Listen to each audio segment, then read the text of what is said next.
Hello, my name is Drew Roy. I play Hal Mason on Falling Skies. What's it been like watching Falling Skies grow from the early days in Toronto, where you guys are now filming in Vancouver?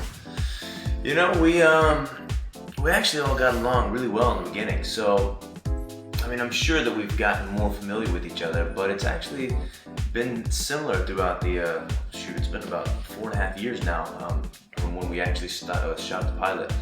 But you know, I say that goes hand in hand with the fact that Noah Wiley and Will Patton and Moon Bloodgood all set such a good tone on set that it's always been very much a work atmosphere. But we have a lot of fun. You know, it makes you show up and be prepared. But as I was saying, there's plenty of times we're goofing around and just enjoying ourselves. What's it like seeing your character evolve over time? That's one of the fun things about being on television. You know, when you're shooting a film, it's definitely more concise, and you know, you've got to tell that story in one shot. But I guess these days everything's kind of shot in a series of 3 movies. But at least for TV, we you know, each season I think we've seen a different side of Hal. We started out with him being this young, naive guy who was just bullheaded, and over the course of the second season, we saw him sort of learn the reins a little more and pull himself back a little bit, and then, you know, he's in pursuit of his lady Maggie the whole second season. So I think that also put him in perspective a little bit. Now in this third season, we're really getting to explore this darker side of it. Now that he's been infiltrated by Karen, this has been the most fun that I've ever had shooting, as far as being able to play that good and bad push and pull of the character. What's it like having new aliens on the set? You know, it's always funny having aliens around, because you know, they're like in a pile over in the corner or something. Like when we're shooting the skitters, all its legs are over in the corner. I remember back in the beginning taking pictures of that, sending it to my buddies, and they're like, dude, look how crazy this is. And now I don't think twice about it. So this year when we got the new alien, the Volm, which is named Cochise and played by Doug Jones, you know, it's just another day at work.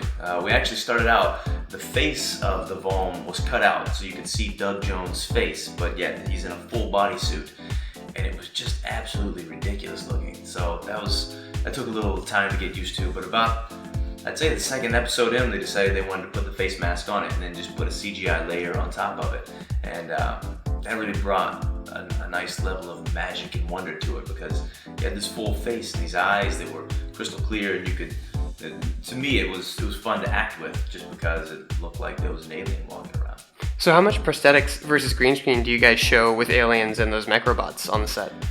We're pretty lucky that most of the aliens are puppeteers in suits. The mechs are always CGI, so that's a guy with a C-stand and like a tennis ball on top walking at you, and you're supposed to be terrified of him, which is just another one of the perks of being on the show. You have to be absolutely freaked out by these things.